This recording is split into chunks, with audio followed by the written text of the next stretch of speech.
नमस्कार, टीवी 45 देख रहे हैं आप। आपके साथ मैं हूं कृष्णकांत। प्रधानमंत्री नरेंद्र मोदी ने 2022 तक किसानों की आय दोगुनी करने की बात कही थी। उस समय यह ब्रेकिंग न्यूज बनी थी। आज 2025 है, अब उसकी बात नहीं होती। लेकिन बीजेपी से पूछा जरूर जाता है, आय दोगुनी कब होगी। बीजेपी के पास इन सवालों का जवाब हो ना हो, लेकिन झारखंड में हेमंत सोरेन कह सकते हैं, उन्होंने झारखंड के लोगों की आय दोगुनी नहीं बल्कि 3 गुनी कर दी है। झारखंड की गिनती पिछड़े राज्यों में होती है, लेकिन हेमंत सोरेन की सरकार इस ट्रेंड को तोड़ने में लगी है। कई मोर्चों पर दिल्ली और रांची के बीच खींचतान और नुरा कुश्ती नजर आती है, लेकिन इस बीच तस्वीर बदलती भी दिख रही है। भारत सरकार के वित्त मंत्रालय की एक रिपोर्ट सामने आई है। इस रिपोर्ट में झारखंड का जीएसडीपी बढ़कर 5,16,000 करोड़ हो गया। बीते 15 सालों में यह 3 गुना से ज्यादा बढ़ा है। जीएसडीपी के मामले में झारखंड देश में 11वें पायदान पर है। बिहार और यूपी में एनडीए का शासन है और वो राज्य झारखंड से कहीं पीछे छूटते दिख रहे हैं। भारत सरकार के आंकड़े कहते हैं कि झारखंड में बीते 15 सालों में प्रति व्यक्ति आय में भी काफी इजाफा हुआ है।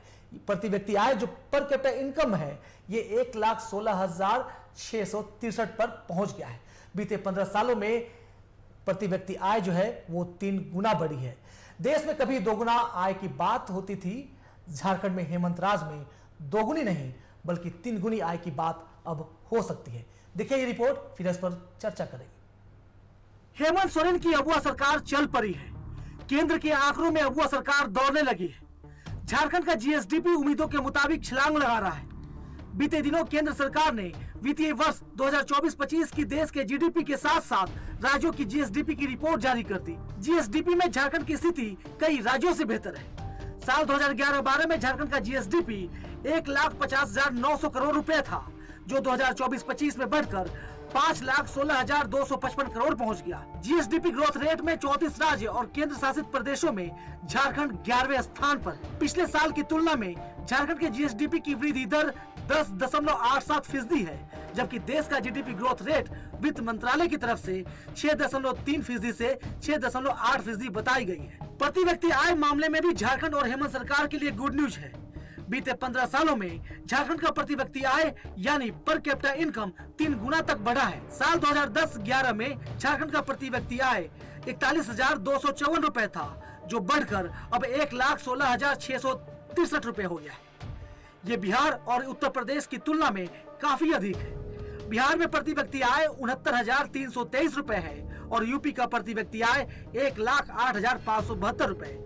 प्रति व्यक्ति आय में भी 9.51% की बढ़ोतरी दर्ज की गई है। आंकड़े सामने आने के बाद सरकार में शामिल कांग्रेस पूछ रही है कि इन आंकड़ों पर बाबूलाल मरांडी सरीखे बीजेपी नेताओं के वोट क्यों सिले हैं। कांग्रेस के पूर्व प्रदेश अध्यक्ष राजेश ठाकुर ने बाबूलाल मरांडी से पूछा है कि झारखंड के लोगों की आय बढ़ रही है तो उन्हें कैसा लग रहा है। जो चीज नहीं होती है, जो कुछ अच्छा होता है, उस पर उनके मुंह से कम अच्छी बातें निकलनी चाहिए।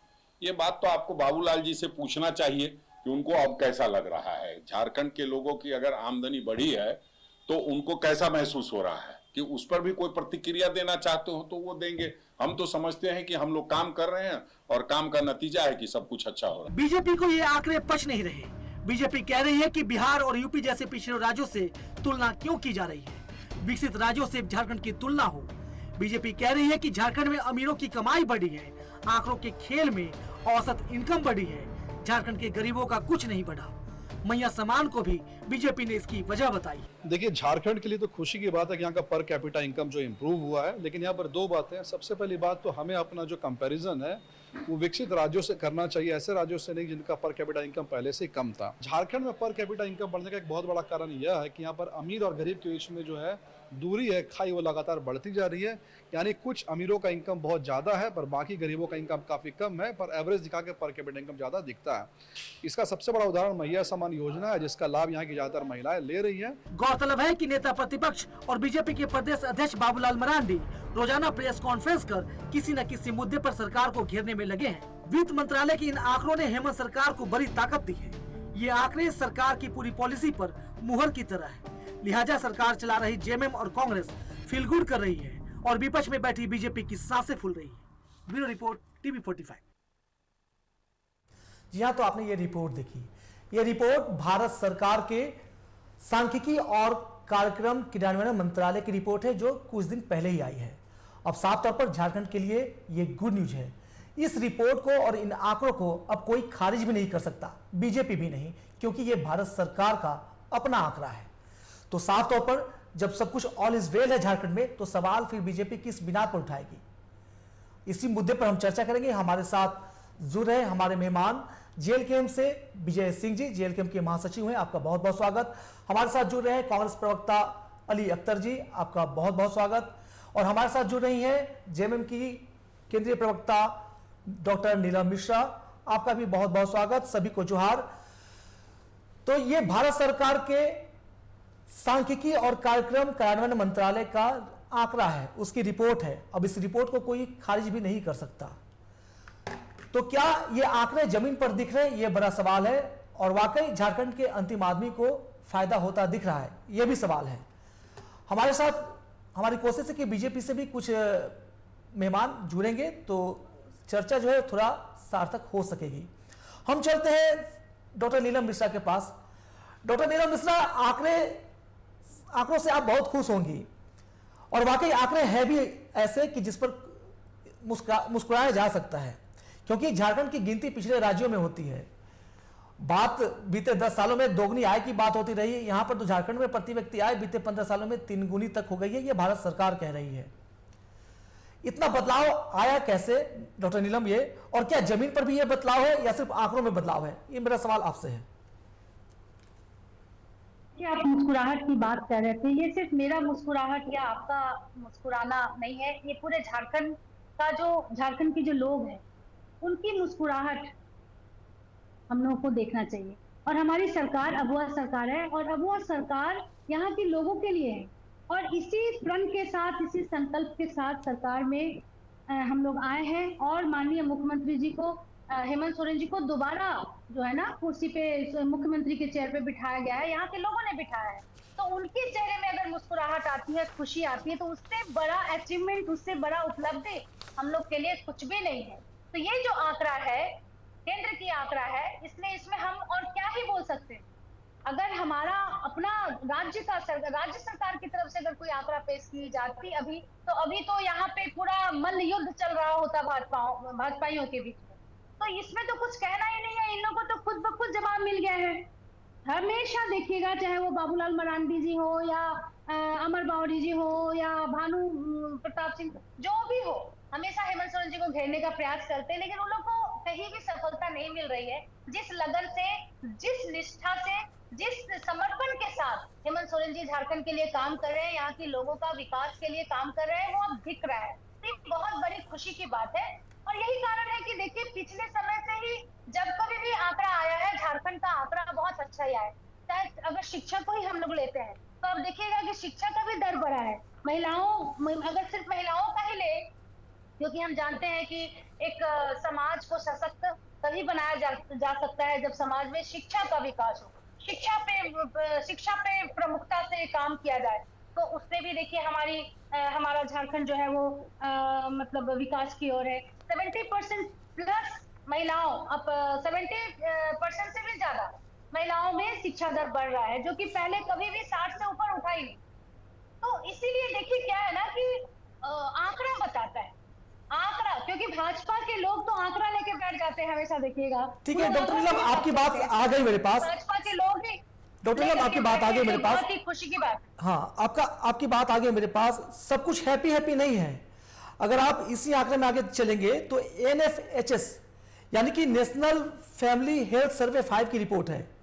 इसमें जो है झारखंड में कुपोषण बहुत है। 4 बच्चों में 2 बच्चे कुपोषित पाए गए, यानी कि 50% बच्चे जो है वो कुपोषित पाए गए हैं। झारखंड की महिलाओं में खून की कमी आम है। इस मामले पर भी आपको सोचना होगा, इस पर भी हम बात करेंगे। हम चलते हैं अख्तर अली साहब के पास। अख्तर अली जी, आंकड़े तो काफी खुश करने वाले हैं, लेकिन क्या जमीन पर लोगों में बदलाव दिख रहा है, यह बड़ा सवाल है। देखिए, आंकड़े यूं ही नहीं बनती है। सरकारी नीतियां और योजनाएं, राज्य सरकार की आर्थिक नीतियां और योजनाओं ने भी आर्थिक विकास को गति दी है। जैसे कैपिटल आउटलेट में वृद्धि, रेवेन्यू सरप्लस को बनाए रखने और कल्याणकारी योजनाओं को लागू करने से राज्य की आर्थिक स्थिति में सुधार हुआ।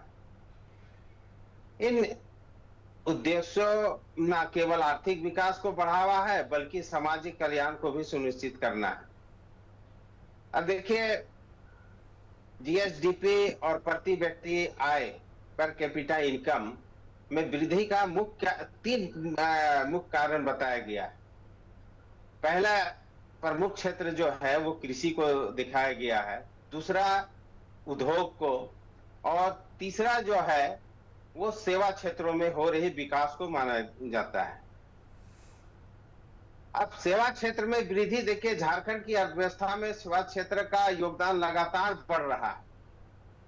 अब आप जो आंकड़े बता रहे थे कुपोषण का, वो तो बाद में हम लोग बात करेंगे इस पे, लेकिन जो जीएसडीपी बढ़ने का जो प्रमुख कारण है उसमें सेवा क्षेत्र का योगदान वो लगातार झारखंड में बढ़ रहा है। आर्थिक सर्वेक्षण के अनुसार यह राज्य के कुल सकल घरेलू मूल्य संवर्धन जो है उसमें लगभग 46% का योगदान देता है। ये आप और हम भी जानते हैं इस चीज को। इसमें शिक्षा है, स्वास्थ्य है, आईटी है, परामर्श जैसी सेवाएं शामिल है जो आय और रोजगार दोनों को बढ़ावा देती है। उद्योग में देखिए, झारखंड जाहिर सी बात है हमारा खनिज संपदाओं से भरा हुआ भंडार है, जिसमें कोयला, लौह अयस्क, तांबा, यूरेनियम, बहुत सा ऐसा चीज है जो राज्य की आर्थिक स्थिति को अर्थव्यवस्था में एक महत्वपूर्ण हिस्सा है इनका। उसी तरह आप जब देखेंगे कृषि और संबद्ध क्षेत्रों का विकास में, तो कृषि और कृषि से संबंधित गतिविधियां अधिकांश आबादी की आजीविका का आधार है। इसको तो मानते हैं हम सब। यहाँ जो कृषि बहुल क्षेत्र है हमारा झारखंड, कृषि क्षेत्र ने भी हाल के वर्षों में विकास दिखाया है। जैसे आप पशुपालन में देख लीजिएगा, वानिकी में देख लीजिए, और मत्स्य पालन जैसे संबद्ध क्षेत्रों में भी राष्ट्रीय औसत से अधिक वृद्धि हुई है झारखंड में।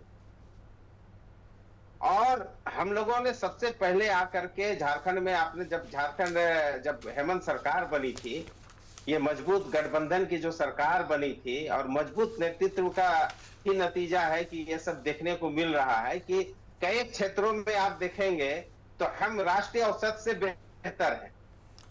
और सबसे पहले हम लोगों ने आकर के लोगों का कृषि ऋण जो माफी जो हम लोगों ने किया था, उससे यहाँ के कृषक स्वावलंबी हुए। उनके अंदर जो एक बोझ था वो कम हुआ, और फिर उसके बाद में झारखंड सरकार की कई कल्याणकारी योजनाएं यहाँ चल रही है।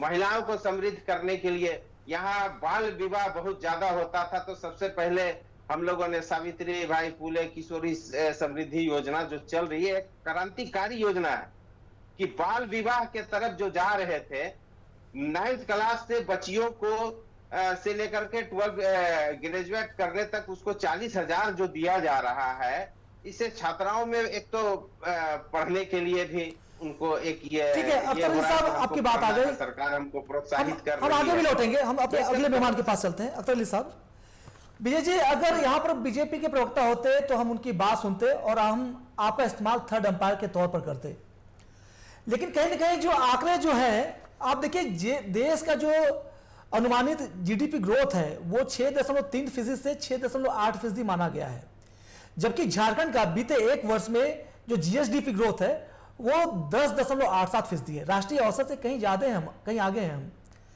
तो ये केंद्र के आंकड़े हैं। इसके साथ ही कई और चीजें हैं। बीजेपी शासित, एनडीए शासित राज्यों से हम बहुत आगे निकल गए हैं, जो हमारे पड़ोसी राज्य हैं बिहार और यूपी। इसके साथ 11वें पायदान पर जीएसडीपी को लेकर झारखंड भले पिछले राज्यों की गिनती होती है, लेकिन जीएसडीपी के मामले में हम 11वें पायदान पर आ गए हैं। तो बदल तो रही है तस्वीर, भारत सरकार का मुहर है, क्या कहेंगे? सभी पैनलिस्टों को और आपके दर्शकों को जोहार करता हूं। और थोड़ी देर पहले आप बात कर रही थी डॉक्टर नीलम मिश्रा जी के मुस्कुराहट को लेकर के। निजी तौर पर मेरी उनको शुभकामनाएं हैं कि वो स्वस्थ रहें और खुश रहें। लेकिन एक बात मैं कहना चाहता हूं कि झारखंड के लोगों को इस मुस्कुराहट से फर्क पड़ता है क्या? जो अभी जीएसडीपी की रिपोर्ट आई है, जो पर कैपिटा इनकम के जो आंकड़े हैं, क्या वो आम झारखंड के लोगों को भी मुस्कुराहट देती है क्या? और अगर ये सही है तो फिर पलायन को लोग मजबूर क्यों हैं? विजय जी, आज का डिबेट इसीलिए है, इसी सवाल के तह तक पहुंचने के लिए डिबेट है। मैं इसीलिए मैं जा रहा हूँ, उन्हीं सब जी। मुद्दों पर मैं जा रहा हूँ जो आप चाह रहे हैं, मैं वही सब कहने जा रहा जी। हूँ। और देखिए, झारखंड के छात्रों से जरा पूछिए कि क्या हो रहा है उनके बेरोजगारी को दूर करने को लेकर के। कहाँ है स्थानीय नीति, कहाँ है नियोजन की नीति, क्यों पलायन को युवा मजबूर है। तो क्यों झारखंड निश्चित तौर पर कैपिटा इनकम 1,16,000 तक पहुंचने के बावजूद यहाँ से पलायन क्यों है। पर कैपिटा इनकम अगर 1,16,000 करोड़ 16 है, 1,16,000 रुपया है, तो लोग पीडीएस की लाइनों में क्यों है। क्यों 5 किलो अनाज के लिए झारखंड के लोग लाइनों में लगे हुए हैं। इसके लिए भारतीय जनता पार्टी की केंद्र की सरकार और राज्य की हेमंत सोरेन सरकार को जवाब देना चाहिए। और ये रिपोर्ट केंद्र की तरफ से आया है, वित्त मंत्रालय के फ्रैक्चर्ड विभाग ने ये जारी किया है। तो केंद्र की भारतीय जनता पार्टी की जो रिपोर्ट है या सरकार की जो रिपोर्ट है, राज्य के भारतीय जनता पार्टी के लोग फिर छाती क्यों पीटते हैं, क्यों कह रहे हैं कि झारखंड बदहाल हो रहा है। ये अपने आप में विरोधाभास है, ये अपने आप में कॉन्ट्राडिक्ट है। जिस ढंग से राज्य में भारतीय जनता पार्टी के नेता छाती पीटते हैं, इनके इस रवैये पर केंद्र की ये रिपोर्ट कुठाराघात करती है। अभी अख्तर अली जी भी बता रहे थे और नीलम मिश्रा जी भी बता रही थी, ये राज्य सरकार की उपलब्धि है। उपलब्धि गिनवाई जा रही है कि कृषि क्षेत्र में बढ़ोतरी हो रहा है, उद्योग के क्षेत्र में बढ़ोतरी हो रहा है। बड़ा जोर देकर कहा गया कि सर्विस सेक्टर में जो इन्हेंसमेंट हुआ है उसके कारण पर कैपिटा इनकम बढ़ी है और जो जीएसडीपी है वो आंकड़े बढ़ रहे हैं। लेकिन सर्विस सेक्टर, आपको पता है कि एक बेरोजगार युवा जब उसको नौकरी नहीं मिलती है तो उन सब क्षेत्रों में जाते हैं अपनी रोजी रोटी तलाशने के लिए। वो सेवा क्षेत्र में अपनी बेरोजगारी दूर करने के लिए कोई ना कोई ठिकाना ढूंढते हैं, कोई ना कोई रोजगार का साधन ढूंढते हैं। विजय जी, इसी रोजगार पॉइंट पे मैं एक पॉइंट जोड़ना चाह रहा हूं। इसी रिपोर्ट में एक बात सामने आई है कि भले ही झारखंड का जो बेरोजगारी औसत है वो देश के राष्ट्रीय औसत से भले ही थोड़ा बेहतर हो, लेकिन यहां भी रोजगार को लेकर कुछ ज्यादा अच्छी तस्वीरें नहीं है। जो आंकड़े मिले जुले आंकड़े हैं और बताया जा रहा है कि यहां पर असंगठित कामकाज और कृषि पर ही लोग निर्भर हैं। रोजगार है भी तो स्थिर नहीं है, सम्मानजनक नौकरियों की बहुत कमी बनी हुई है। एक बात मैं कहना चाह रहा हूं कि सरकार के तरफ से रोजगार सृजन को लेकर के कोई बड़ा काम नहीं किया जा रहा है। जो प्राइवेट सेक्टर है, जो अनऑर्गेनाइज्ड सेक्टर है, वहां पर रोजगार सृजन हो रहा है। तो इसके लिए सरकार को पीठ थपथपाने की जरूरत नहीं है। ये जो उद्योग में जुड़े हुए जो लोग हैं और जो युवा हैं, ये दोनों मिलकर ये जुगाड़ कर रहे हैं कि कम पैसा में उनको भी श्रम शक्ति चाहिए और बेरोजगारी के कारण लोग 8,000 9,000 रुपए में खटने के लिए तैयार है। यहाँ से पलायन बढ़ा है, रोजगार की कोई पॉलिसी नहीं है, खनिजों की लूट हो रही है और झारखंड के लोग गरीबी में जी रहे हैं। ये कैसा भयावह स्थिति है। 40% खनिज देने वाले राज्य का युवा मजबूर है पलायन को लेकर के दूसरे राज्य में जा रहा है और बाहर के लोग आकर के यहाँ लूट मचाए हुए हैं। झारखंड अगर 11वें पैदान पर है तो टॉप 10 राज्यों से निश्चित तौर पर तुलना होनी चाहिए कि देश का एक राज्य जो 40% खनिज देता है वो टॉप 10 स्टेट में क्यों नहीं है और निश्चित तौर पर उनके साथ कंपैरिजन होना चाहिए। हम लोग भी मानते हैं झारखंड, क्योंकि हम लोग 40% खनिज देते हैं तो हम लोग का ये अधिकार भी बनता है कि हम अर्थव्यवस्था के मामले में जब बैकबोन है तो टॉप 5 में हो, टॉप 7 में हो, टॉप 10 में हो। कहाँ पिछड़ रहे हैं इस पर भी ध्यान देने की जरूरत है। यह रिपोर्ट बता रही है कि झारखंड बिहार और यूपी से ज्यादा अमीर है मगर यहाँ के लोग गरीब हैं। यह कौन सा जादू है? क्योंकि यहाँ बेरोजगारी है, यहाँ से लोग पलायन कर रहे हैं, दूसरे राज्यों में जा रहे हैं, सूरत जा रहे हैं, महाराष्ट्र जा रहे हैं, दूसरे राज्यों में काम करने के लिए जा रहे हैं। फिर वो कौन से लोग हैं जो हर वर्ष 1,16,000 रुपये प्रति व्यक्ति का जो आमदनी है उसके दायरे में आ रहे हैं। मगर सच्चाई कुछ और है। अमीरों की आमदनी बढ़ी है, गरीबों की नहीं बढ़ी है। लेकिन अमीरों की जो आमदनी है वो पर कैपिटा इनकम को रिफ्लेक्ट कर रही है, जो सच्चाई से दूर है। एक आम आदमी 1,16,000 रुपया नहीं कमा पा रहा है। डीएमएफटी के घोटालेबाजों ने जो पैसा मारा है, अभी बोकारो से ये खबर जा रही थी कि 500 करोड़ रुपया का यहाँ पर घोटाला हुआ है। बहुत सारे अधिकारियों की उसमें संलिप्तता है। रांची के बहुत सारे जो कॉन्ट्रैक्टर्स है उनकी संलिप्तता है। तो क्या उन घोटालेबाजों के आमदनी को भी पर कैपिटा इनकम झारखंड के लोगों के में दिखाया जा रहा है क्या? मैं ये कहना चाहता हूं कि आंकड़ों के फेर में पड़ने की जरूरत नहीं है।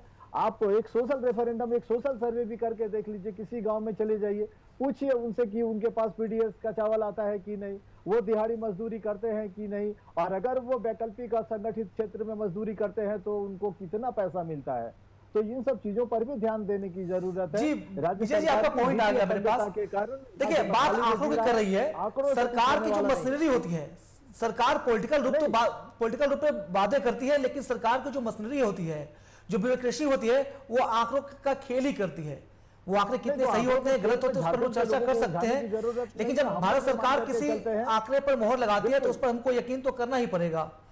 नहीं, बिल्कुल आंकड़ों पे हम लोग भी जा रहे हैं, बट वास्तविक सच्चाई से ये आंकड़े बिल्कुल है। लेकिन हमारे देश में कहीं की भी प्रति व्यक्ति आय नापने का यही तरीका है। ठीक है, वो तरीका ठीक है, लेकिन वही तो मैं कह रहा हूं ना कि जो गैप बढ़ा, अभी थोड़ी देर पहले भारतीय जनता पार्टी के उनके प्रवक्ता कह रहे थे आपकी रिपोर्ट में कि जो अमीर है वो और अमीर हो रहे हैं, गरीब है वो और अमीर हो रहे हैं, लेकिन जब पर कैपिटा इनकम का जो कैलकुलेशन होता है तो दोनों को मिला करके किया जाता है। तो ये बहुत बड़ा विडंबना है कृष्णकांत जी। सोचना पड़ेगा कि इसी राज्य में कुछ लोग ऐसा काम कर रहे हैं जो अरबपति हो रहे हैं, और कुछ लोग ऐसे हैं जिनके पास विकल्प नहीं है, वो हजारों को तरस रहे हैं। तो पर कैपिटा इनकम आंकड़ों में उलझने से बेहतर है। आज की बहस में मुझे लगता है कि बीजेपी के प्रतिनिधि नहीं आए हैं, उसकी कमी आप बहुत अच्छे तरीके से भर रहे हैं। एक अच्छे विपक्ष के तौर पर हम आपको मानते हैं सर। हम चलते हैं कुंदन तिवारी जी के पास। कुंदन तिवारी जी, आपका बहुत स्वागत है। राजनीतिक विश्लेषक के तौर पर कुंदन तिवारी जी रांची से हमसे जुड़ रहे हैं। कुंदन जी, आपने आज हमारी रिपोर्ट देखी होगी, आज का आंकड़ा भी आपने देखा होगा। कहने को दोगुनी या तिगुनी आवाज आ रही है, सुन पा रहे हैं आप? आ रही आवाज आ रही है। कुंदन जी, देखिए रिपोर्ट में हमने तो बताया कि कैसे देश में दोगुनी आय की बात होती थी, और झारखंड में तो आंकड़ों ने, जिस आंकड़ों पर भारत सरकार ने मुहर लगाई है, उसमें तो बीते 15 सालों में झारखंड का प्रति व्यक्ति आय 3 गुना हो गया।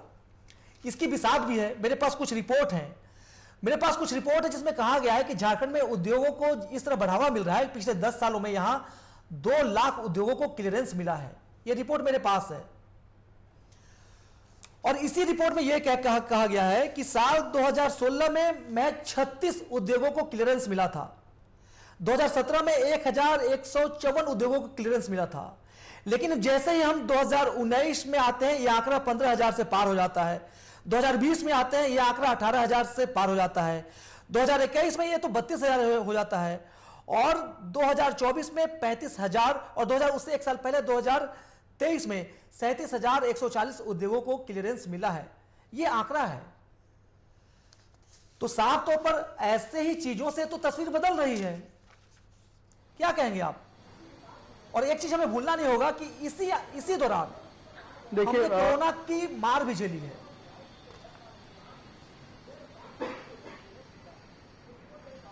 ठीक है, मैं ना पहले पर कैपिटा इनकम को समझाने की कोशिश करता हूं कि पर कैपिटा इनकम पहले होता क्या है। पर कैपिटा इनकम के 2 सेक्शंस होते हैं। सबसे पहला सेक्शन तो ये होता है कि एक रिपोर्ट है सेंट्रल गवर्नमेंट की, जिस रिपोर्ट में ये था कि इंडिया की पर कैपिटा इनकम करंटली $2,800 है। अगर अंबानी और अडानी को हटा दिया जाए $2750 है। अगर 10 टॉप 10 रिचेस्ट पर्सन को हटा दिया जाए तो $27 है। अगर 5% लोगों को हटा दिया जाए तो $1,700 है। अगर 10% लोगों को हटा दिया जाए तो हम नाइजीरिया, बांग्लादेश, मैक्सिमम जो रेड डेफिशिएंट कंट्रीज है उससे भी नीचे है।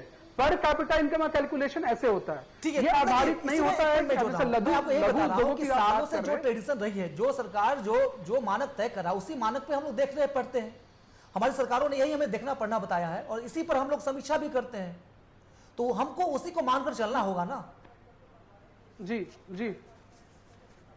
बोले। मैं वही कह रहा हूं। देखिए, 2 चीजें आपको समझनी पड़ेगी। चाहे हमारा राज्य का आबादी जैसा है, वैसे ऐसे बहुत देश है जिससे हमारे से आबादी कम है। लेकिन अब पर कैपिटा इनकम का सेंसस जब निकाला जाएगा तो हम कोशिश करें कि लार्जर सेक्शन को देखने की कोशिश करें।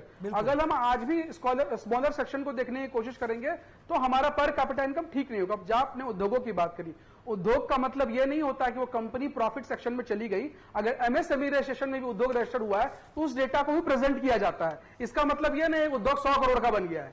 दूसरा, मैं अक्सर टीवी डिबेट पे कहता हूं, देखिए अभी भाई साहब कह रहे थे एग्रीकल्चर है झारखंड के बारे में, तब जानते नहीं है। झारखंड एग्रीकल्चर ज्यादा इंडस्ट्रियल कॉरिडोर्स पे काम करती है।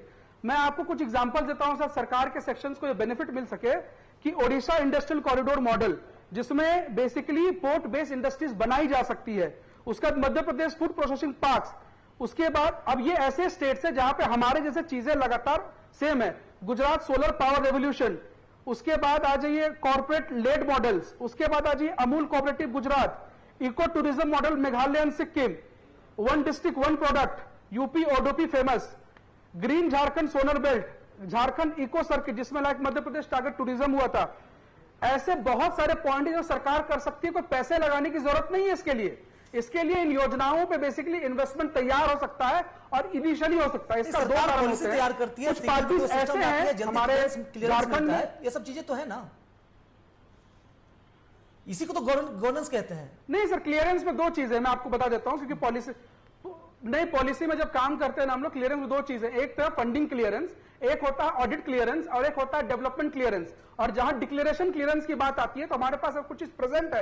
अगर मेरे घर में 5 रुपया है और हम दाल रोटी खरीद सकते हैं तो हम खरीद के खाएंगे, ये नहीं कि 5 रुपया आने का वेट करेंगे। जब मेरे पास 500 रुपया आएगा तो हम हो सकता है बढ़िया खाना खाएंगे, लेकिन जब मेरे पास है तो उसको हम डिक्लेरेशन पे ला सकते हैं, इसमें कोई दिक्कत नहीं है। अगर ये नीलम जी बेटा बता सकते हैं कि मैं सरकार की पॉलिसी दो पॉइंट, कुंदन जी, दो पॉइंट को आप काउंटर कर रहे हैं, जीएसडीपी को काउंटर कैसे करेंगे ये बताइए। हाँ, ये भी तो सरकार का आंकड़ा है, जीएसडीपी 3 गुना बढ़ गया है झारखंड का। देखिए सर, अब मैं आपको बताता हूं। आप मान लीजिए किसी कंपनी को अगर हम लोग अपने झारखंड स्टेट में रजिस्टर करते हैं, वो कंपनी 5,000 करोड़ की हो जाती है। मान लीजिए हमारा इंस्टीट्यूट कॉरिडोर है, कुछ कंपनीज पहले हमारे यहाँ रजिस्टर नहीं थी, जो हमारे इंडस्ट्रीज थी। जैसे एनटीपीसी का जो प्रॉफिट सेक्शन गिना जाता था वो आंध्र प्रदेश में गिना जाता था, अभी कुछ दिनों पहले उसका प्रॉफिट सेक्शन इंडिया झारखंड में गिना जाने लगा, आप चेक कर लीजिएगा। तो जब अगर आप किसी कॉर्पोरेट सेक्शन का सेक्शन काउंट करेंगे, पैसा के प्रॉफिट 5,000 करोड़ या काउंट किया जाएगा, तो लाजमी है कि हमारा बढ़ेगा और ऑटोमेटिक बढ़ेगा। अब जैसे मान लीजिए मीशो एक कंपनी है, उसके फाउंडर हैं और को फाउंडर हजारीबाग से हैं। अब उस को फाउंडर का रजिस्ट्रेशन हजारीबाग में हुआ, वो कंपनी टैक्स बेंगलोर पे भर रही है, लेकिन अगर हम काउंट करेंगे उसके स्टेट के आधार पे, क्योंकि स्टेट के वो वोटर हैं, तो ये काउंट होगा हमारे स्टेट के सेक्शंस पे। मैं दो बातें और कहना चाहता हूं। देखिए हमारे स्टेट में जब एक भाई साहब कह रहे थे विजय जी कि क्यों नहीं होता है, हमको लगता है विजय जी की पार्टी लॉ को नहीं मानती है। अगर इनकी पार्टी लॉ को मानती तो लेबर लॉ का पॉइंट लाती और फैक्ट्रियों का आगे धरने नहीं देती, तब हमारे यहाँ इन्वेस्टमेंट्स का प्रॉब्लम नहीं होता। आज हमारे स्टेट के बाहर जब भी जाओ, लोग कहते हैं भाई इन्वेस्टमेंट नहीं करेंगे क्योंकि वहां धरना दिया जाता है। अरे लेबर लॉ ले आइए, लेबर में इंश्योरेंस ले आइए, इंश्योरेंस में लैंड एक्ट ले आइए, ये सब तो कॉमन है जो सरकार ने पारित कर दिया है। इसमें आपको सरकार के पास भी जाने की जरूरत नहीं है, ये आप बेसिकली इस नोटिफिकेशन जारी कर सकते हैं। लेकिन ये सब मुद्दों पर बात नहीं करेंगे हम लोग। जब देश की राज्य की जिम्मेदारी की बारी आती है तो यहां बैठे हर एक व्यक्ति की जिम्मेदारी है, चाहे मैं झारखंड प्रदेश से आता हूं, चाहे हर व्यक्ति की जिम्मेदारी अपना रोल अदा करे। लेकिन कुछ लोग विरोध करेंगे। अब मान लीजिए, मैं एक बात तो मानता हूं कि सरकार, जो करंट सरकार है, उसने कोशिश की है कि चलो भैया हम बढ़ाते जीएसडीपी, जो पिछले कारण से ज्यादा बेटर होते, लेकिन इससे बेटर हम पहुंच सकते हैं। मैंने इसके 10 एग्जांपल्स दिए हैं जो ऑलरेडी हमारे पास एग्जिस्टिंग है। बेहतर होने की उम्मीदें तो हमेशा रहती है और इसी उम्मीदों के साथ हमें आगे बढ़ना भी है। चाहे सरकार भी इसी उम्मीदों के साथ आगे बढ़ती है और जनता भी उन्हीं उम्मीदों पर भरोसा भी करती है। डॉक्टर नीलम मिश्रा, आपने कई सवाल सुने, लेकिन मेरे पास कई और आंकड़े हैं और इन आंकड़ों में हर तरीके से सरकार की पीठ थपथपाई जा रही है। मेरे पास पीएमएफएमई का आंकड़ा है। कहा गया है कि झारखंड में 3,954 नए उद्योग लगे हैं और 14,500 को रोजगार मिला है बीते 3-4 सालों में। ये प्रधानमंत्री सूक्ष्म खाद्य प्रसंस्करण उद्यम यानी कि पीएमएफएमई योजना को कैबिनेट ने 1 साल पहले यहां बढ़ाने की भी मंजूरी दी है, सेंट्रल कैबिनेट और झारखंड कैबिनेट ने भी, क्योंकि इसके नतीजे अच्छे आए हैं। और जान लीजिए कि 3,954 इकाइयों में सबसे ज्यादा जो लाभान्वित हुए हैं 78% लाभार्थी, ये एससी, एसटी और ओबीसी तबके से हैं। पहले आप कुंदन तिवारी और विजय जी के सवालों का काउंटर करें, उसके बाद इस पर भी हम बात करेंगे। बोले नीलम। देखिए, इसमें काउंटर करने वाली कोई बात नहीं। आप इतना लंबा चौड़ा अगर आंकड़ा ही देखिएगा तो आंकड़े में ही हम लोग उलझ के रह गए। जी, हम लोग को स्पष्ट दिख रहा है कि झारखंड जो है ना वो समृद्धि की ओर बढ़ रहा है, साफ दिख रहा है। यहाँ के लोग खुशहाल हैं। आप कितना भी कुछ बोलिए, ये भाजपा के हो या जेएलके के प्रवक्ता हो, ये लोग तो कभी नहीं स्वीकार करेंगे ना। और छटपटाहट तो इन लोगों का होगा ही, छटपटाहट इन लोगों में दिखेगी, क्योंकि यही कारण है कि हेमंत सोरेन जी की जो भी योजना है वो समाज से जुड़ा हुआ है, किसानों से जुड़ा हुआ है, आर्थिक समृद्धि से जुड़ा हुआ है, शिक्षा से जुड़ा हुआ है, स्वास्थ्य से जुड़ा हुआ है। और इन सभी योजनाओं का लाभ यहाँ के स्थानीय लोग, यहाँ के आदिवासी, मूलवासी, दबे कुचले, जितने भी वंचित शोषित लोग हैं, सब ले रहे हैं और सब मतलब समृद्धि की ओर बढ़ रहे हैं और वो दिख रहा है। आप अगर एक ग्राम में चले जाए, पंचायती इलाके का अगर आप भ्रमण करेंगे तो आप पाएंगे कि लोग किस प्रकार से सरकारी योजनाओं का लाभ लेकर के वो अपने अपने रोजगार, अपना अपना व्यवसाय आरंभ किए हैं और सब बहुत खुशहाल है। उन लोगों का खुशहाली जीवन आपको देखना चाहिए, जाकर के पंचायत घूमना चाहिए आप लोगों को, क्योंकि हमारी झारखंड की जो सरकार है वो अगुआ सरकार है, गांव से निकली हुई है, गांव से जुड़ी हुई है सरकार है। तो मैं ये कहना चाहती हूँ कि अभी हमारे जेएलकेएम के प्रवक्ता बता रहे थे कि आप जरा सा देखिए क्या लोग राशन लेना बंद कर दिए। तो अरे राशन तो हमारा संविधान में ये राइट दिया हुआ है, आप इस राइट को नहीं खत्म कर सकते, नहीं छीन सकते। नहीं, मतलब वो आपका राइट क्या- ये दिया हुआ है आप- संविधान के अंदर नहीं, कि आप लाखों मेरी रुपया बात- कमाइए और 5 किलो राशन के लिए आप लाइन में खड़ा आप होइए। इस बात को इस संवैधानिक तर्क के अधिकार साथ है। नहीं नीलम जोड़ जी, क्या सकते, बेतुका बयान आप दे रही हैं आप? इस बात को इस तर्क ये के साथ तर्कहीन नहीं जोड़ बात है। सकते, क्योंकि अगर हम राइट अमीर टू हो रहे हैं तो राइट टू PDS के फूड, लाइन पर राइट क्यों टू है, ये एजुकेशन, सवाल हमारा राइट है। टू शेल्टर अगर आप राज्य नहीं के खत्म लोगों कर का, सकते हैं। नीलम जी, झारखंड जितना अगर भी राज्य नहीं के मेरी लोगों का, नीलम जी, अगर राज्य के लोगों की आमदनी बढ़ रही है, राज्य के लोग अगर अमीर हो रहे हैं तो 5 किलो चावल के लिए वो लाइन पे क्यों है, जरा इसको जस्टिफाई कीजिए। आप संवैधानिक अधिकार है क्या राशन लेना, ये कौन सा तरीका आप बता रही हैं? मैं विजय जी, बता रही हूँ हाँ, ना, बोले दीजिए, मैं बोले बता रही हूँ। बोले दीजिए। देखिए मेरा ये कहना है right to food, right to education, right to shelter, ये कभी खत्म नहीं होगा। झारखंड थ्राइव कर रहा है, झारखंड तरक्की कर रहा है, विकास की ओर बढ़ रहा है, लेकिन जो हक और अधिकार लोगों का है वो हमेशा चलता रहेगा। भले ही लोग कितने भी समृद्धि की ओर जाएंगे, इस सारी व्यवस्थाओं को कभी बंद नहीं किया जा सकता है, इसको आप लिख लीजिए। और मैं एक बात बताती हूँ, रोजगार से जुड़ी हुई बात और पलायन से जुड़ी हुई बात ये कह रहे थे, आप आंकड़ा देख रहे हैं, आप आंकड़ा देखिए कि पिछले समय में पलायन किस तरह से लोगों का पलायन होता था और अभी किस प्रकार से पलायन रुका हुआ है, किस प्रकार से लोग अब बाहर जाना कम किए हैं। आप आंकड़ा देखिए ना। और 6 जेपीएससी का एग्जामिनेशन करवाना भी एक इतिहास है, एक क्रांतिकारी पहल था हमारे माननीय मुख्यमंत्री जी की तरफ से। देना है 6 बार जेपीएससी एग्जाम करवाना, सीजीएल का एग्जाम करवाना, अभी लेक्चरशिप का एग्जाम होना है, और आप देख रहे हैं आए दिन नियुक्ति पत्र वितरण हो रहे हैं। अभी परसों दिन ही नगर विकास और आवास विभाग में भी कितने लोगों को नियुक्ति पत्र वितरण किया गया, और सुदीप सोनू जी खुद वहां पे मुख्यमंत्री जी के साथ मौजूद थे। तो ये सारी चीजों को भी देखना चाहिए। हर एक समय सरकार को घेरना ये बहुत ही ओछी मानसिकता है। अगर सरकार कुछ अच्छा काम कर रही है, सरकार की योजनाओं से, सरकार के कामों से अगर हमारे झारखंड के लोगों का विकास हो रहा है, लोगों को लाभ पहुंच रहा है, लोग खुश है, खुशहाल है, तो ऐसे सरकार का जरूर तारीफ होनी चाहिए। हमेशा विपक्ष में रहने का मतलब ये नहीं है कि सरकार को घेरे। सरकार जब अच्छा काम कर रही है तो सरकार को जरूर उनका मनोबल भी बढ़ाने का दायित्व भी आप लोगों के कंधे पे उठना ही है। आंकड़े भी कह रहे हैं। और एक बात कहना चाहता हूँ, ये पहली सरकार है जो पॉक्सो एक्ट के मामले हेतु 22 फास्ट ट्रैक विशेष न्यायालय का गठन करता है, जो आज तक महिलाओं के लिए किसी ने नहीं सोचा। गरीब शराब बिक्री और निर्माण से जुड़ी महिलाओं के लिए फूलों झालों आशीर्वाद अभियान के तहत 32,000 महिलाओं को लाभ दिया गया। ऐसी महिलाएं जो शराब और हरिया दारू में उलझ कर रहती थी, ठीक है सारी महिलाओं को डॉक्टर ये नीलम, फूलों ये सब झालों आंकड़े हम लोगों के पास है, और और के हम माध्यम आज से जिन जो मुद्दों पर लाभ बात मिल करें रहे हैं, उन मैया सम्मान योजना से जो लाभ मिल रहे हैं, ठीक है। ये किसी से छुपा नहीं। नहीं, इन बातों पर चर्चा होती रहती है। आज का मुद्दा हमारा है जीएसडीपी और पर कैपिटा इनकम, इसी पर चर्चा करें।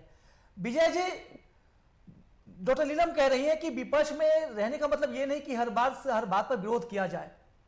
कुंदन जी, मैं आता हूं, आपके पास आता हूं। विजय जी, डॉक्टर नीलम कह रही हैं कि हर बात विपक्ष का मतलब ये नहीं कि हर बात पर विरोध किया जाए, तारीफ कर दीजिए, ये नीलम जी की गुजारिश है, और आंकड़े भी शायद यही कहते हैं। नहीं, तारीफ आंकड़ों के हेमंत आधार पे सोरेन जाना को नहीं है। और तारीफ जो कर रहा है। ठीक है, हेमंत सोरेन जी विपक्ष की तारीफ के लिए मोहताज नहीं है। नहीं, अब देखिए फिर ठीक है, विजय जी को बोलने दीजिए। उनकी विजय जी तारीफ को बोलने दीजिए। तारीफ आप पूरे कृष्णकांत जी, आप देश में, पैरवी पूरे कर रहे विश्व हैं। के लोग ठीक कर है। रहे हैं। कृष्णकांत जी, आप पैरवी कर रहे थे और मैं मूड बना रहा था कि मैं नीलम जी की तारीफ करूं और झारखंड मुक्ति मोर्चा की तारीफ करूं, बट इनको तारीफ नहीं चाहिए, तो चलिए मैं तारीफ नहीं कर रहा हूं। मैं कुछ और तस्वीर आपको दिखा देता हूं जी अभी। लेकिन इसके पहले कि मैं नीलम जी के बातों पर अपनी बातों को रखूं, मैं कुंदन जी की बातों को सुन रहा था। तो कुंदन जी जो चाह रहे थे कि, और जो बोल रहे थे कि जेएलकेएम के जो लोग हैं वो लेबर लॉ को ये नहीं मानते हैं, तो इनको पता होना चाहिए कि सर्वाधिक जो शोषण हो रहा है वो हमारे यहाँ असंगठित क्षेत्र के मजदूरों का हो रहा है। आप एक आम लेबर से 12-12 घंटे काम करा रहे हैं, आप जो लेबर एक्ट है उसका उल्लंघन करवा रहे हैं, और हमारा जो यूनियन है बीकेएमएस के जो हमारे पदाधिकारी हैं वो बात कर रहे हैं लेबर कमिश्नर से, बात कर रहे हैं डिस्ट्रिक्ट में बैठे हुए डिस्ट्रिक्ट लेबर सुप्रिंटेंडेंट से, वो खुद स्वीकार कर रहे हैं कि उद्योगों के दबाव में आकर के वो कुछ कर नहीं पा रहे हैं। अगर वो कुछ करते हैं तो फिर ऊपर से दबाव आ जाता है। तो वर्क कल्चर जिस ढंग से इन लोगों ने राज्य के अंदर खड़ा कर दिया है, ये कहीं ना कहीं जो हमारे मजदूर हैं खासकर असंगठित क्षेत्र के, उनका शोषण हो रहा है। हम लोग लगभग रोज लेबर सुप्रिंटेंडेंट और कमिश्नर से बात कर रहे हैं अपने लेबर यूनियन के जरिए, अपने पदाधिकारियों के जरिए, और ये सच्चाई सबके सामने है। और एक बात मैं और कहना चाह रहा हूँ कि इसको लेकर के जो तरीका लोग जो अपनाते हैं, मैं आ रहा हूँ मतलब एकदम खाटी जिसको बोलते हैं कि सच्चाई की तरफ। जो चतुर लोग अब तक 25 साल तक झारखंड को लूटते रहे हैं, राज्य को गलत मशवरा दे करके उल्टे पुल्टे योजनाओं को पारित करवाते रहे हैं। डीएमएफटी के बारे में आपको पता होगा कि किस ढंग से 700% तक एस्टिमेट रेट को बढ़ा करके लोगों ने घपले घोटाले किए हैं। बोकारो के डीसी अभी अजय कांत जी लगातार चिट्ठियां निकाल रहे हैं कि कैसे डीएमएफटी और दूसरे योजनाओं के पैसे के मूवमेंट को लेकर के कड़ाई कर रहे हैं वो। तो चतुर लोगों को उद्योग लगाने और खनिज को लूटने का बहाना चाहिए, और जो आंकड़ों से खेलते हैं और आंकड़ों की बाजीगरी के जरिए लोगों को मूर्ख बनाने की कोशिश करते हैं, ऐसे लोगों के प्रभाव में आकर के सरकार प्रभावित होती, और जिनको समझ में नहीं आता है वो ऐसे लोगों को विद्वान समझने की गलती करते हैं। दरअसल ऐसे लोग परोक्ष रूप से राज्य को लुटवाने की स्कीम निकालते हैं, ये हम लोग कहना चाहते हैं। झारखंड के लोगों को इन धूर्त लोगों से बचने की जरूरत है। ये लच्छेदार आंकड़े, ये लच्छेदार भाषण के जरिए लोगों को बेवकूफ बनाना जेल कैंप को मंजूर नहीं, और जेल कैंप इन मामलों पर अपना काम कर रहा है। ठीक है, और ठीक है। जिसके कारण कुछ लोगों के चलिए विजय जी, हम मान लिए कि आप बीजेपी से ज्यादा मुखर हैं, आज बीजेपी की कमी नहीं है महसूस हो रही है। खास करके झारखंड में सक्रिय जो इंडस्ट्रियल लॉबिस्ट हैं, जो क्लियरेंस का ठेका लेकर के बाहर की कंपनियों को गुड फेथ में लेकर के अपना गोटी लाल कर रहे हैं, ऐसे लोगों को परेशानी हो रही है। हम लोग इस बात को जानते हैं, और हम लोग को ये बात आपके चैनल पे कहने में कोई गुरेज नहीं कि ऐसे लोगों को हम लोग और परेशान करेंगे। आप राज्य के आदिवासी और मूलवासियों को बेवकूफ बनाकर धन्ना सेठों की गोटी आप लाल नहीं कर पाएंगे, ये हम आपसे कहना चाह रहे हैं। थोड़ी देर पहले आप कह रहे थे कि अब तक कुल 2 लाख उद्योगों को क्लियरेंस मिला है, लेकिन 2 लाख उद्योगों को जो क्लियरेंस मिला वो कितने उद्योग आज तक अभी के टाइम में सक्रिय हैं और एक्टिव है? और अगर 2 लाख उद्योग अगर झारखंड के अंदर सक्रिय हैं तो राज्य की बेरोजगारी दर इतना क्यों है? इसका जवाब कौन देगा? राज्य सरकार को अच्छे इकोनॉमिकल मॉडल को अपनाना चाहिए, ये हम लोग भी कहना चाहते हैं।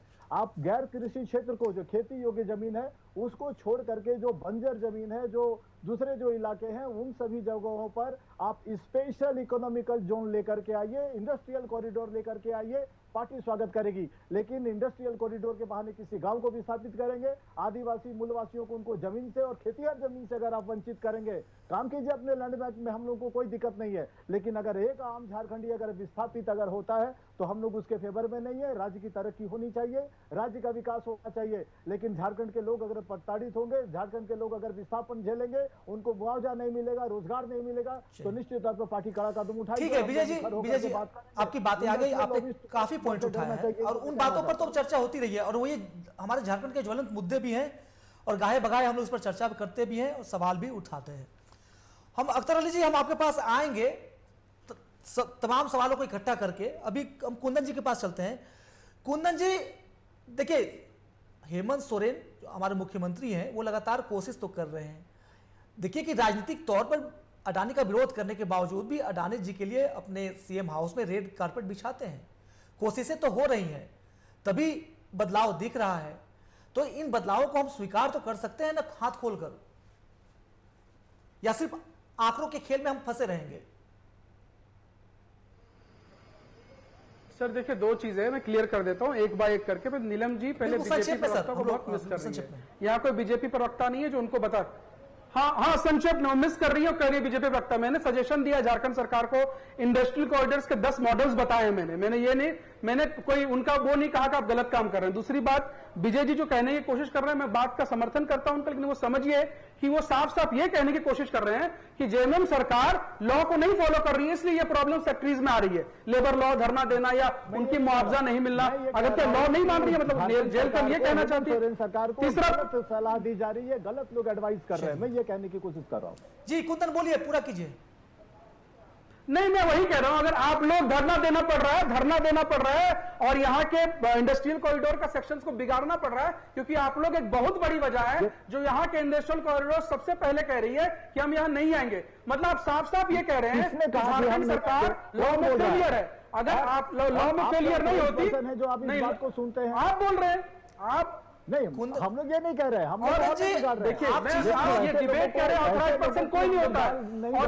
आप थोड़ा पॉजिटिव एस्पेक्ट्स में चीजों को लीजिए और पढ़िए, समझिए। बोल रहा है कि हम नहीं आने को तैयार हैं, पहले हमको ये आंकड़ा बताइए। मनगढ़ंत देखिए, हर जगह बातें कुंदन जी डिबेट में मत कीजिए। उद्योगों को लेकर कई तरह की चुनौतियां सामने आती हैं, कई सवाल आते हैं और उसके पास हमारे कई उदाहरण भी हैं।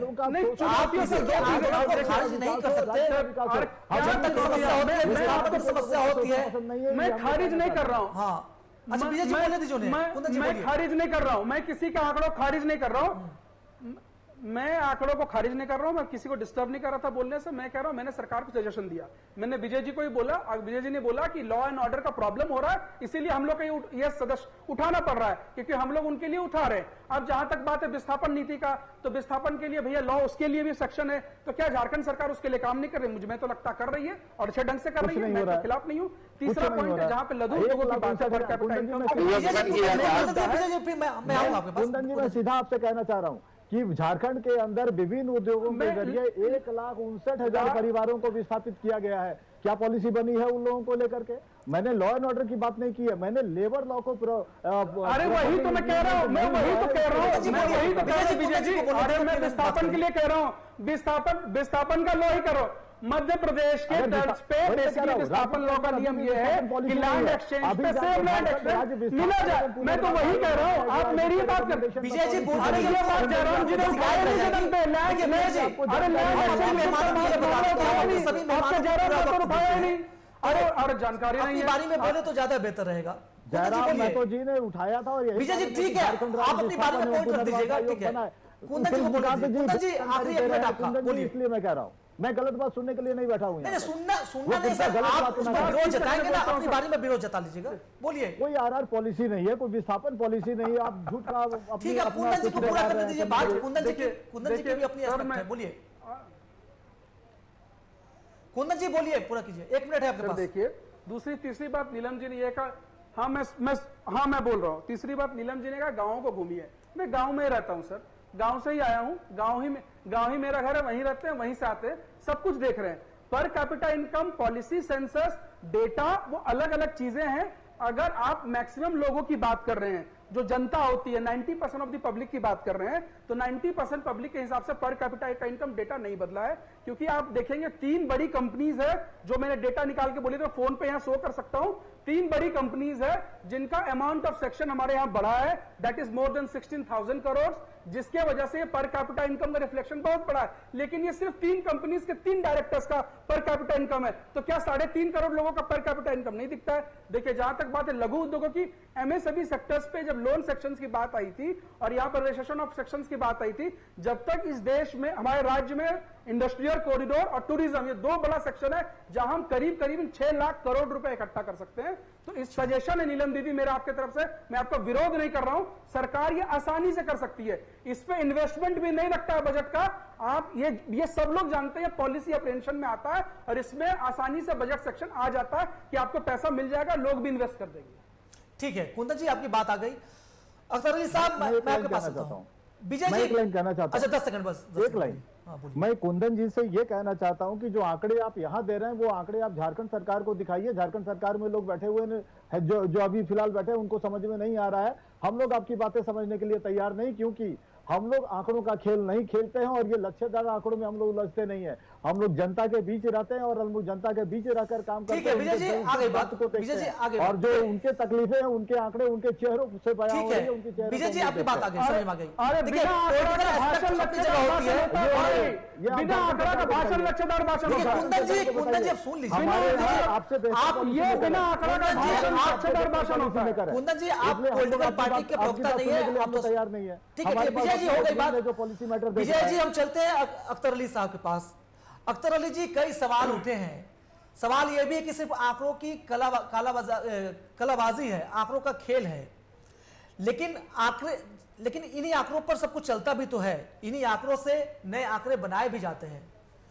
क्या कहेंगे आप, जितने सवाल उठे हैं, क्या सरकार सिर्फ आंकड़ों की बाजीगरी में सब कुछ घुमाना चाहती है या जमीन पर अब भी कुछ ठोस दिख रहा है? अख्तर अली साहब। देखिए, मैंने तो पहले ही बताया था कि झारखंड जीएसडीपी और पर कैपिटा इनकम बढ़ने का जो मुख्य कारण है, लेकिन कुंदन जी तो सिरे से नकार रहे हैं कि ये उद्योगों का जो बढ़ावा हुआ है और एनटीपीसी का जो डायरेक्टर का जो उनका इनकम है वगैरह को दिखा करके वो बढ़ा रहे हैं। लेकिन जो अर्थशास्त्री है, जो अच्छे इकोनॉमिस्ट है और ये राजनीतिक विश्लेषक है, तो सारी चीजों का ज्ञान रखते होंगे। उसमें खास तौर पे यही दिखाया गया कि सेवा क्षेत्रों में वृद्धि और ग्रोस वैल्यू एडेड जो होता है वो लगभग 46% का होता है। और उसमें क्या आता है, शिक्षा है, स्वास्थ्य है, आईटी जैसे परामर्श जैसे सेवाएं जो शामिल है। अब हम इसको नकार सकते हैं? हम इस क्षेत्रों में अच्छा कर रहे हैं, तभी हमारा जो जीएसडीपी है बढ़ रहा है। और पर कैपिटा इनकम बढ़ने में बहुत सारी सरकारी योजनाएं हैं, मैंने पहले ही बताया। उन योजनाओं से जो समाज के कल्याणकारी कामों में जो पैसा सरकार खर्च कर रही है, लोगों को जो स्वावलंबी बना रही है, एक एक घर में लोग 3-3, 4-4 लोग मैया समान योजना का पैसा पा रहे हैं। और जो हड़िया दारू बेच करके किसी तरह अपना जीविकापार्जन करते थे, उन लोगों को स्वावलंबी बनाने के लिए डाटा हमारे जेएमएम की दीदी ने बताया कि लगभग 32,000 लोगों को ऐसे समृद्ध किया गया, लोन दे करके उनको आर्थिक स्थिति सुदृढ़ किया गया। मनरेगा के तर्ज पे हम लोग ग्रामीण क्षेत्रों में भी कार्य कर रहे हैं। मुख्यमंत्री रोजगार सृजन के तहत उनको वहां हम लोग नौकरी दे रहे हैं, शहरों में भी। तो हर एक से जो हमारा केंद्र का सरकार है उसकी जो पॉलिसी है,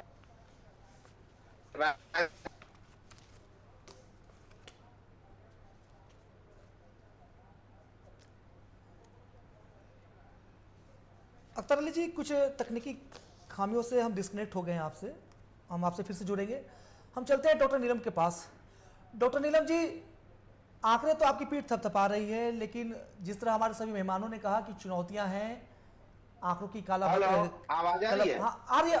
मैं आपके पास आता हूं, मैं डॉक्टर नीलम के पास आ गया हूं सर, तो सर डिस्कनेक्ट हो गया था। मैं वही बता रहा हूं कि आप अच्छा, पूरा समझिए, केंद्र की वजह से राज्यों को क्या नुकसान भी हो रहा है। जो टैरिफ अमेरिका ने लगाया भारत पे, तो हम 50% जो टैरिफ लगाया जानते हैं, यहाँ पर 12,000 करोड़ रुपया का झारखंड को नुकसान होगा। जो यहाँ गारमेंट्स इंडस्ट्री है 3-3, उन लोगों का एक्सपोर्ट बंद हो गया है, लोग बेरोजगार हो रहे हैं, कई एक लोग अभी बेरोजगारी का शिकार होंगे यहाँ पर। तो कुछ ऐसी पॉलिसीज जो केंद्र का है, राज्यों को भुगतना पड़ रहा है। लेकिन हमारा बहुत सा ऐसा डाटा आप देखेंगे जो हम केंद्र से बेहतर कर रहे हैं। ठीक है, बहुत से ऐसी योजनाएं हैं जो हम बेहतर कर रहे हैं। अख्तर जी, सही में आंकड़े कहते हैं कि हम बेहतर करें तो बेहतर करें, आंकड़ों को तो मानना ही होगा। जो और आंकड़े भारत सरकार का जो कार्यक्रम चलता है वो इतना बेहतरीन है कि अमेरिका का वॉल स्ट्रीट जर्नल में भी आर्टिकल छपा, उसको सराहा गया है और पुरस्कृत किया गया है। चलिए ठीक है। अगर हम कृषि क्षेत्र में स्वावलंबी नहीं होंगे, उनको आगे नहीं बढ़ाएंगे, तो हमारा झारखंड कृषि प्रधान राज्य है हमारा। हम आखिरी पड़ाव पर आ गए कृषि के भी क्षेत्र में जी, अब हम आखिरी पड़ाव पर आ रहे हैं। आखिरी 10 सेकंड सभी से हम अंतिम प्रतिक्रिया लेंगे। डॉक्टर नीलम, अब चर्चा तो काफी हम लोग कर चुके हैं, कुछ सवाल भी उठे हैं, आपके लिए कुछ सजेशन भी आया है कि सरकार थोड़ा कुंदन जी की बातों को सुने, उनके जो प्रस्ताव हैं उनको सुने। विजय जी कह रहे हैं कि श्रम कानूनों को लेकर कुछ ठोस करने की जरूरत है। मेरा एक सवाल आपसे यह भी रहेगा कि आप महिलाओं की बात कर रही थी, लेकिन इसी रिपोर्ट में यह भी कहा गया है कि महिलाओं में खून की कमी है और कुपोषण आधा, मतलब 50% बच्चे कुपोषित हैं। इसे भी संबोधित करें और सरकार आगे चलकर किस विजन के साथ काम करने वाली है, क्योंकि सरकार का विजन दिख रहा है जिस पर भारत सरकार ने मुहर लगाई है। बोलिए। जी बिल्कुल बिल्कुल, मैं कुंदन जी की बातों को बड़ा ध्यान से सुन रही थी। वो कह रहे थे कि हेमंत सोरेन जी तो काम करना चाह रहे हैं, लेकिन उनको गलत लोगों की सलाह से बचना चाहिए। ये विजय जी कह रहे थे। हेमंत सोरेन जी को क्या ये समझते हैं? हेमंत सोरेन जी को क्या समझते हैं कि इतने इमेच्योर मुख्यमंत्री है? अरे यही मुख्यमंत्री है जो पूरे केंद्र को हिला करके रखे, यही मुख्यमंत्री है जो अरे चुनाव मैं के नहीं कह रहा हूँ टाइम मैडम, आप पूरे सुनिए, केंद्र मैंने मैं कर नहीं दिया कह रहा हूँ, clear। आपको विजय जी कह रहे हैं। शासन में आ गया था। हे भगवान, मैं सुनती उसमें नहीं। नहीं जाऊंगी, मैं सुनती उसमें नहीं। मैं बस इतना कहना चाहती हूँ कि हमारे सौभाग्य से इस बार हम लोगों को झारखंड में एक बहुत ही सुलझे हुए, बुद्धिमान, दूरदर्शी, संकल्पित मुख्यमंत्री मिला है। और ये हम लोग प्रिविलेज है कि इस तरह के मुख्यमंत्री ईश्वर ने हम लोगों को दिया, दोबारा दिया, और मैं चाहूंगी बार बार मिले, ताकि झारखंड जो है समृद्धि की ओर लगातार बढ़ता रहे।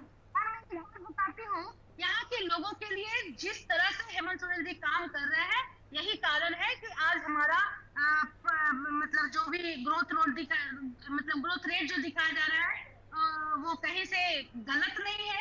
क्योंकि देखिए ये आंकड़ा केंद्र का है, इसको स्वीकार करना होगा, क्योंकि वो भाजपा की सरकार है, और भाजपा किस प्रकार से अपने विरोधी दल पर प्रहार करती है, इसलिए इस आंकड़े को हम लोग को स्वीकार करना चाहिए। चलिए डॉक्टर नीलम, हो गया। मैं थोड़ा सा और बोलना चाहती हूँ कि मुख्यमंत्री जी जिस प्रकार से किसानों के लिए, महिलाओं के लिए, यहाँ के शिक्षा, स्वास्थ्य से जुड़े सभी क्षेत्रों में जो काम कर रहा है, जिसके कारण ही इस तरह से समृद्धि हो रहा है।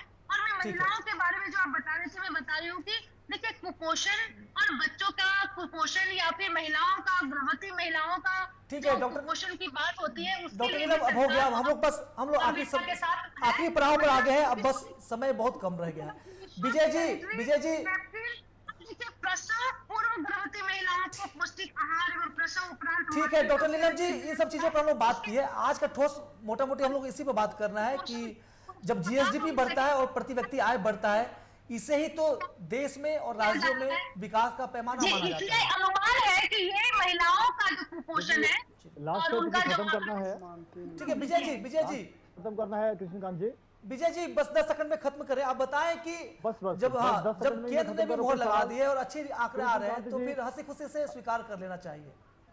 नहीं बिल्कुल, देखिए हमको लग रहा है कि डॉक्टर नीलम मिश्रा जी जो बोल रही है कि हेमंत सोरेन सरकार की जो बुद्धिमत्ता है, उनका जो चातुर्य है, उनकी जो सफलता है, उनको नाच है। बिल्कुल इनके मुख्यमंत्री हैं, हमारे भी मुख्यमंत्री हैं, इनके पार्टी के नेता हैं, इनको बिल्कुल खुश होना चाहिए।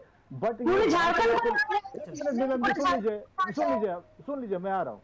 5 लाख लोगों को नौकरी देंगे, झूठ बोलने के बावजूद और नीति अपंगता के बावजूद, सिर्फ राजनीतिक समीकरण के कारण हेमंत सोरेन सरकार की वापसी। हम लोग आखिरी पड़ाव पर है, तो अंतिम पड़ाव में हम लोग आरोप प्रत्यारोप रोजगार के मोर्चे पर आपके विजय जी अब हम लोग बहुत हो गया है। कुंदन जी मैं बता रहा हूँ, कुंदन जी 10 मिनट बताएं कि सरकार की पॉलिसी कहाँ आपको मजबूत दिखती है और सरकार को कहाँ और ज्यादा ठोस काम करने की जरूरत है। कुंदन जी तो लोग चुप हो जाएंगे तो बोल दूंगा। अगर मेरे दोनों साथी चुप हो जाए तो कुछ बोल पाऊं सर। कुंदन जी बोलिए, 10 सेकंड बोलिए। कुंदन जी बोलिए। अच्छा सर, देखिए पहली बात तो है कि मैं पॉलिसी में पिछले 8 सालों से काम कर रहा हूं। मैं इस तरह का बेतुका बयान नहीं देता हूं कि हेमंत सोरेन जी को सलाह कौन देगा कौन नहीं देगा, मेरा ये पॉइंट नहीं। दूसरा पॉइंट है, आंकड़े हैं, आंकड़े ही पूरा सेक्शन चलाते हैं पूरे देश में, दुनिया में। आंकड़ों को बेहतर किया जा सकता है, सरकार को सभी का सहयोग लेके काम करना चाहिए और हम सरकार को बधाई देते हैं। धन्यवाद। चलिए अख्तर अली जी, अंतिम निष्कर्ष यही आता है कि आंकड़े बेहतर है। अगर मैं 10 सेकंड लेना चाह रहा हूँ, हाँ बिल्कुल, आपका ही 10 सेकंड खत्म हो रहा है। बात खत्म कर दूं। कृष्णकांत जी, मुझे आपने समय दिया था, बट टोका टोकी के कारण मैं नहीं कर पाया हूँ। आप ही के रिपोर्ट, अच्छा बोलिए विजय जी, 10 सेकंड में बोलिए, फिर अख्तर अली के पास आऊंगा। मिला जुला है। आंकड़े बता रहे हैं कि बेरोजगारी दर राष्ट्रीय औसत से कम, लगभग 1.7% है, या अधिकतर जो लोग हैं वो असंगठित क्षेत्र और कृषि क्षेत्र से जुड़े हुए हैं, यानी रोजगार तो है मगर इसमें सरकार का कंट्रीब्यूशन नहीं। और लास्ट में एक लाइन ये कहना चाह रहा हूं कि जो सांख्यिकी और जो कार्यान्वयन मंत्रालय की जो रिपोर्ट है, वो उन आंकड़ों का अगर आकलन करें तो झारखंड की स्थिति कई दूसरे राज्यों की तुलना में बेहतर है, हम लोग भी मानते हैं। लेकिन जो प्रति व्यक्ति आय है वो 15 सालों में लगभग 3 गुना बढ़ा है। 40% खनिज देने वाला राज्य का जो नागरिक का जो आमदनी है, जो पर कैपिटा इनकम है, वो कम से कम 6 गुना होना चाहिए। हर एक व्यक्ति को लगभग 2 लाख रुपए की सालाना आमदनी हो, इस पे सरकार को योजनाएं बनानी चाहिए। धन्यवाद। आपने तमाम सवाल भी सुन लिए, सलाह भी सुन लिए। आखिर में आप क्या कहेंगे कि सरकार किन क्षेत्र में आगे बढ़ेगी और इन आंकड़ों को और बेहतर कैसे होगा? जल्दी सर। देखिए, जो हमें उद्योग तो यहाँ पर बहुत से खनिज संपदा भी है, लेकिन इसमें बड़ी लंबी डिबेट हो जाएगी कि हमें क्या रॉयल्टी मिलता है, क्या पॉलिसी पहले से बनी हुई है जिसकी वजह से उसमें बहुत चर्चा हो चुकी है, पिछड़ना पड़ता है। लेकिन हम लास्ट में अपनी बात इसी पे खत्म करना चाहेंगे। सरकार की उपलब्धि इसी से समझा जा सकता है कि रेवेन्यू सरप्लस किसी भी राज्य के लिए राजस्व अधिशेष होना वित्तीय अनुशासन और कुशल प्रशासन का प्रतीक है। यह जितना ज्यादा होता है, राज्य की वित्तीय स्थिति उतनी ही बेहतर मानी जाती है। यही मैं कहना चाहूंगा। बहुत बहुत धन्यवाद। सभी मेहमानों का बहुत बहुत धन्यवाद। तो तस्वीरें और आंकड़े बहुत कुछ कहते हैं और आंकड़ों ने साफ कर दिया कि झारखंड की तस्वीर बदल रही है, क्योंकि प्रति व्यक्ति आय भी झारखंड का बढ़ा है और झारखंड का जीएसडीपी भी बढ़ा है। आज की चर्चा में इतना ही। फिलहाल दीजिए इजाजत, लेकिन टीवी 45 पर खबरों का सिलसिला लगातार जारी है। नमस्कार।